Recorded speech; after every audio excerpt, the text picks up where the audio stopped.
Assalamualaikum Matkem Lovers, jangan lupa klik subscribe dan loncengnya. Simak videonya sampai habis ya, semoga bermanfaat. Oke, kita masuk ke soal nomor 1. Di antara berikut ini, bilangan mana yang merupakan A ketika A dibagi 3 adalah bilangan prima? Ya, kita punya bilangan prima itu adalah bilangan 2, 3, 5, 7, dan seterusnya ya. Ya, kita punya A dibagi 3. Apabila A dibagi 3 itu menghasilkan bilangan prima. Gampang banget ya, Dek. Maka A-nya adalah 6. Ya enggak? Oke. 6 dibagi 3 itu kan 2. Ya. Jawabannya D.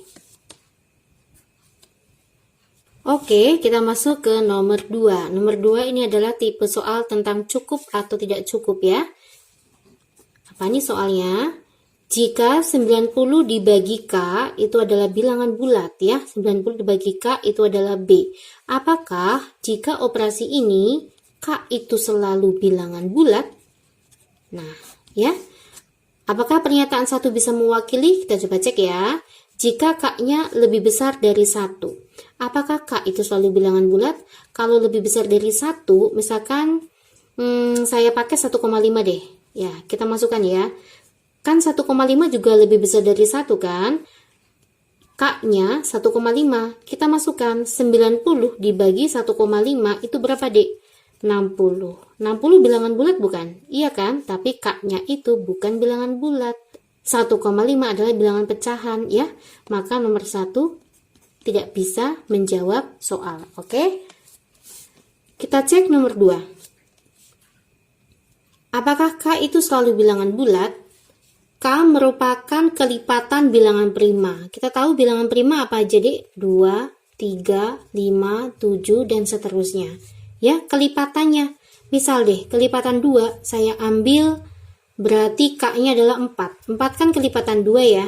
Kita masukkan ke soal. 90 dibagi 4. Ya, 90 bagi 2 berapa? 45 ya. 4 bagi 2 kan 2. 45 bagi 2 itu menghasilkan bilangan bulat enggak? Enggak ya. Ini menghasilkan bilangan pecahan, yaitu kan 22,5. Oke, berarti kalau K-nya kelipatan prima itu juga salah. Menghasilkan bukan bilangan bulat ya. Jadi pernyataan 1 dan 2 tidak bisa menjawab soal. Maka jawabannya apa, Dek? Jawabannya adalah E. Next, nomor 3. Setiap bilangan berikut bisa, ini bisa ya, Dek. Setiap bilangan berikut bisa merupakan nilai dari hasil 2 dibagi 10 min X kecuali, gini ya, 2 dibagi 10 min X ini adalah suatu bilangan pecahan ya. Bilangan pecahan. Ya, bilangan pecahan itu akan menghasilkan hasil atau akan mempunyai hasil apabila penyebut tidak boleh sama dengan 0. Berarti 10 min X tidak boleh sama dengan 0. Maka min X tidak boleh sama dengan min 10. Maka X tidak boleh 10. Karena suatu bilangan pecahan apabila, misal contoh ya, di sini kan 2 ya. 2 dibagi 0 itu kan hasilnya tak terhingga ya. Dia tidak bisa menghasilkan hasil. Berarti X-nya nggak boleh berapa, Dek? Nggak boleh 10. Karena 10 kurangi 10 itu hasilnya 0. 2 bagi 0 itu tak hingga. Oke, jawabannya adalah E. Next, masuk ke nomor 4. Jika Marvin mempunyai X per 10 dari pendapatan bulannya. Misalkan saya punya gini aja ya. Simpanan, dia kan punya menyimpan uang ya. Simpanan saya anggap S deh. Nah, gini aja. Pendapatan saya buat adalah P ya. Simpanan X per 10 dari pendapatannya. Ini adalah formulanya. Pertanyaannya, apakah X bisa kita cari apabila kita menggunakan pernyataan yang ke-1? Coba ya. Marvin menyimpan 10% dari pendapatannya. Berarti simpanannya adalah 10 per 100, 10% ya, dari pendapatannya. Yuk kita masukkan nih, kita substitusikan ke formulanya. S sama dengan X per 10 dikalikan P. S-nya apa? Ini S-nya ya. 10 per 100P, ini berarti X per 10P. P-nya kita coret ya. Ya, maka X sama dengan ini ke sana. 100 dibagi 100, X-nya 1. Bisa ya, ada hasilnya ya.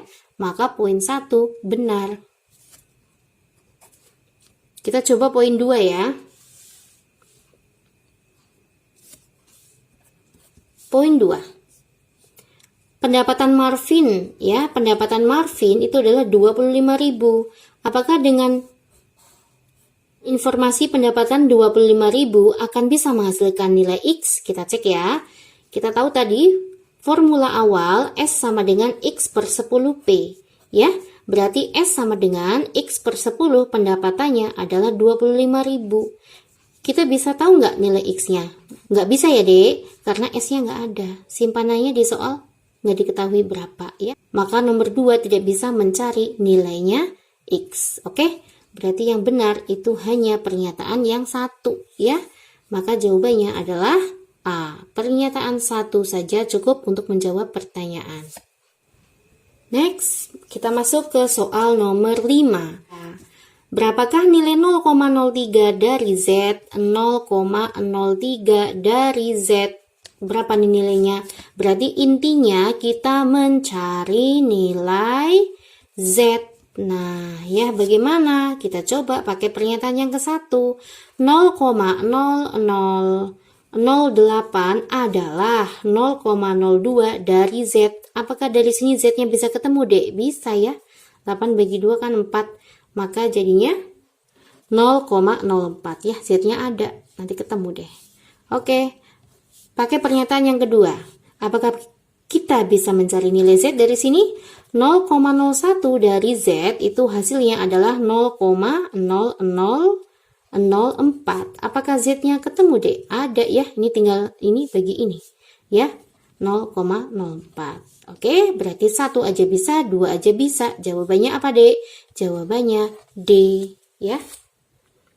Pernyataan 1 saja cukup untuk menjawab pertanyaan, pernyataan 2 saja juga cukup. Jika X dan Y bilangan bulat, X itu di antara 1 sampai 7, kita buat X-nya ya. 2, 3, 4, 5, 6 ya. Sedangkan Y lebih besar dari 1 tapi kurang dari 4, berarti kan 2 sama 3 aja ya. Pertanyaannya, berapakah nilai X per Y yang mungkin? X per Y yang mungkin itu berapa, Dek? Oke. Nah, nih, apakah ini ada yang negatif? Nggak ada ya, Dek. Semuanya positif. Maka ini salah, menghasilkan nilai negatif ya. Terus, apakah ada angka lebih dari 7? Loh, ini kok ada 7, Dek. Salah dong. Ya, berarti D sama E juga salah. Berarti jawabannya adalah C. X per Y itu kemungkinannya 1. Kita ambil X-nya 2, Y-nya 2. 2 bagi 2 kan 1 ya. Oke. Next, nomor 7. Toko coklat hanya menjual 2 jenis batang coklat. Satu harga 30 ribuan dan yang satunya harganya 70 ribu. Jadi ya, ada sebuah toko coklat, misalkan Mbak pakai coklat yang harganya 30 ribu, Mbak anggap sebagai X ya. Coklat yang harganya 70 ribu, Mbak anggap variabelnya Y. Oke? Terus, jika ada 30 pelanggan kemarin dan setiap pelanggan membeli tepat 1 batang coklat, ya, berarti X ditambah Y itu dibeli oleh 30 pelanggan. Ya, tepat 1 batang coklat. Jadi setiap pelanggan itu belinya 1 batang coklat, ya. Oke, next. Berapakah batang coklat 70 ribu yang terjual kemarin? Yang ditanya adalah besarnya Y. Apakah Y bisa dihasilkan jika kita gunakan pernyataan yang ke-1? Toko tersebut mendapatkan jumlah uang yang sama untuk penjualan coklat 30 ribu dan maupun coklat 70 ribu kemarin. Pendapatannya sama ya.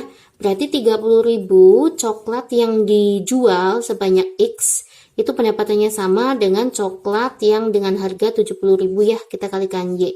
Kita coret aja kayak gini. Nah, Berarti kan 3X sama dengan 7Y. Maka X sama dengan 7/3Y. Lalu kita substitusikan ke persamaan yang awal ya. Setiap pelanggan itu tepat mendapatkan 1 batang coklat. X tambah Y sama dengan 30. Kita substitusikan. X plus Y sama dengan 30. Maka 7/3Y ditambah Y sama dengan 30. Ini 3/3 ya. Maka jadinya 10/3Y sama dengan 30. Hilang. Maka Y-nya 9 ya. Dari pernyataan ke-1 kita bisa menghasilkan nilai Y. Maka 1 benar. Oke, kita cek nomor yang 2 ya. Toko tersebut mendapatkan 1 juta dari batang coklat kemarin ya. Berarti dengan batang coklat yang harganya 30.000 kalikan X-nya berapa nggak tahu ya. Ditambah dengan batang coklat yang harganya 70.000 dikalikan Y. Hasilnya penjualannya adalah 1 juta. Oke, kita hilangkan ya. Hilang. Maka 3X ditambah 7Y sama dengan 100. Ya, kita bisa eliminasi dari persamaan yang awal. Persamaan awalnya yang mana, Mbak? Yang ini dong. Nah, ini. Setiap penjual itu tepat mendapatkan 1 batang coklat. Kita masukkan ya. Tadi kan X ditambah Y. Nah, ini ya. Iya, X ditambah Y itu sama dengan 30. Biar langsung sama deh. Maka ini kita kalikan 3 ya. Maka jadinya 3X ditambah 3Y sama dengan 90. Oke, Y-nya ketemu deh. 7 bagi 3. 7 kurangi 3 itu 4 ya. 100 kurangi 90 itu 10. Maka Y-nya 10/4 atau 2,5. Nah, ketemu juga nih Y-nya. Tapi hati-hati, setiap pelanggan itu dapat 1 batang coklat. Nih 2,5 batang ya, nggak bisa dong. Berarti 2 tidak bisa menjawab soal. Maka jawabannya hanya 1 yang bisa. A ya.